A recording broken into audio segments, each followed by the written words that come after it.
to know from the minister by when international airport is going to be started from there. That there is a requirement for running international operations from the Patna International Airport. And as such, sir, now the Patna airport is open to international operations because it is a customs notified airport. And they are open to fly to 5 SAARC countries and 10 ASEAN countries also under the open sky policy. But the issue is, sir, there is a fundamental problem with the Patna International Airport because of the shorter runway. Because of the shorter runway, there is a load penalty that applies to the aircrafts through which they are not able to run with operational efficiency and to carry the highest capacity. So that restricts the commercial viability of having these international operations. But there are alternative solutions that are being worked out. And whenever we see, sir, when we want the airline operators to operate these international, one is first having an air service agreement with those countries, having the points open so that the connectivity is there, the point of call is there between the two countries. On top of that, the airline operators look for commercial viability also. And here the problem of the commercial viability comes in because of the load penalty issue. And that is one reason we feel that is why the international operations are not there. But either with this, sir, now Beta, which is another airport with a longer runway, that is also coming into operations. And then under the budget, we have announced another greenfield airport also. So there are many solutions that are being worked out because for us in the country, Bihar is one of the most priority regions. From, on behalf of the central government also, I can say, sir, as early as possible, we are also working towards a solution so that Patna, not only Patna and other airports from Bihar also, let's say Gaya airport, the international operations increase from these airports. Second supplementary, Dr. Bhim Singh. Sir, I would like to know from the Honorable Minister whether viability studies would be undertaken by the private companies.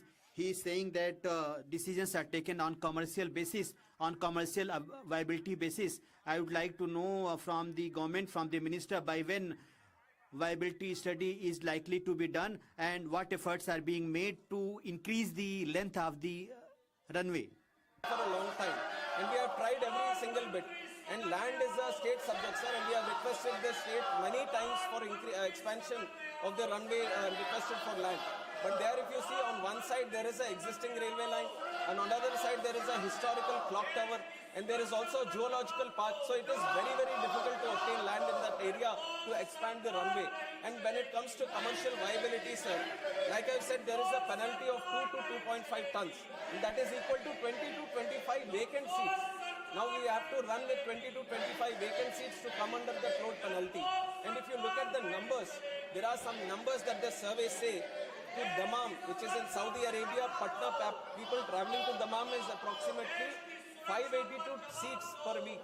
And if you look at Dubai, it is 481 seats per week. And usually we take this 186-seater Airbus to travel to these destinations.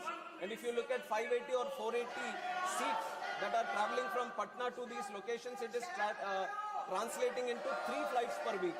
Usually the commercial viability happens when there are 7 flights per week. There is a demand to run 7 flights per week.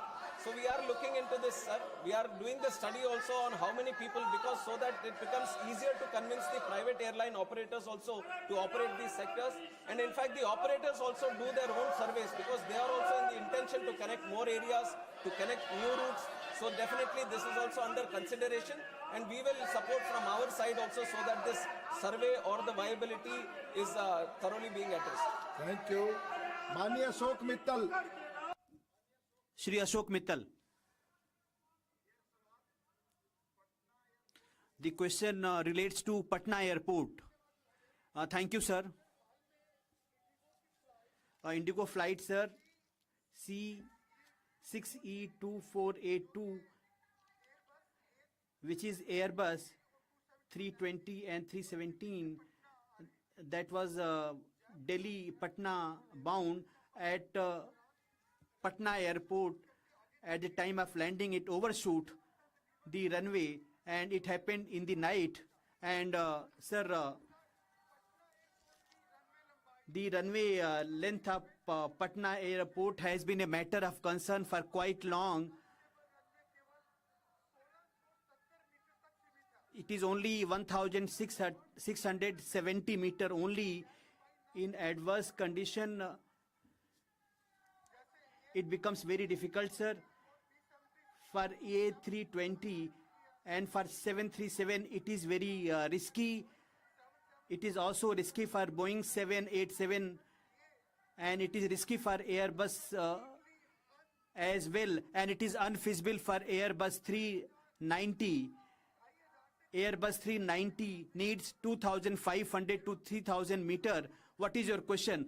Sir, through you, sir, I would like to ask Civil Aviation Minister whether any feasibility report is being prepared by which we may know that by when Patna airport can be made safe for big aircrafts. Based on the runway constraints, which the only honorable member has also mentioned, the Patna airport is a smaller runway, sir, where there are restricted operations with the load penalty only, and which is very much thoroughly followed by the regulator and the airline operator also, so that safe operations happen at the Patna airport. And whenever these kind of incidents happen, they are properly investigated and ensured that the next time these kind of incidents don't happen. But when it comes to the futuristic solution on having wide body operations and having long overhaul operations from these areas, then it is proposed to have a new airport only, Greenfield Airport. But as this airport is restricted, and if you want to expand the runway also, it is physically impossible, because there is railway track on one side and there is a clock tower on the other side, and without the land you can't expand the runway also. So within the stipulated runway of what you have mentioned to be 2,100 meters, to have these wide body operations is not at all possible. So an alternate runway which can cater for the wide body operations is being considered. In the budget also, a greenfield airport for the city of Patna has been proposed. So we are actively looking into this solution by creating alternative airport. Dr. V. Sivdasan. Dr. V. Sivdasan. Dr. V. Sivdasan, Yes, you sir. have a question, Yes, sir. supplementary. Yes, sir. It relates to Patna Airport. Yes, sir. My question is related to the. Patna Airport. Sir, my question is related to airport, sir. Yes, Patna Airport. In his answer, our respected minister says the commercial viability of the functioning of airport. My question is, sir, the commercial viability. The word commercial viability. In my hometown, one airport is there, Kannur Airport. There we have requested the government, continuously request, not only from our party and the parties and the government of Kerala requested the point of call status, sir, but they are not ready to allow the point of call status. If the theory of commercial viability is there, then why they are not allowing the point of call status I to the Kannur Airport? I requested Sir, you, its it's a question very relates to serious Patna. issue, sir. If I am ministers, expecting the answer from the if minister honorable considers, he minister. can reply. Favorable Please. answer I am Please, expecting please, from the please. Honorable member has been time and again requesting this point of call for Kannur Airport, sir. But if you had heard my answer, which I have answered before, I have mentioned that the first is to have the point of call in the air service agreement with that country. Only then the commercial viability comes into it. It's not the other way around, where the country works out the commercial viability and then looks at this. Let him reply. Only the- minister's reply is going. On the specific issue, sir, Please. Kerala is the only state where 3 airports already have point of call. 3 airports already have point of call, and this is the 4th airport which is coming for discussion. And there is an option for our Indian aircraft operators to fly from Kannur to any destination. It is all open. Only for the foreign carriers to come to that place, you need the point of call. So there is no complete restriction as such that without point of call, you can't travel internationally. The Indian airline operators can travel to these destinations. And you also have to keep in mind, sir, that the point of call is given between the geopolitical relations is also taken into account between these 2 countries. And you have to see that India has so many airports now, you can't open all the airports to point of call, and you can't fly to 1 or 2 destinations in that country also. These are certain things that we also have to keep in mind, that when you want to open a country to all the locations, then you have to have a equal level playing field. And for Kerala Airport, you Only already reply is have, going on record. you already Yes, have yes, 3 take. points of call. And definitely, if the time arises, and if the need arises, and if the both the countries agree, then we will keep it as a point of call. Thank you. Last supplementary on question number 1.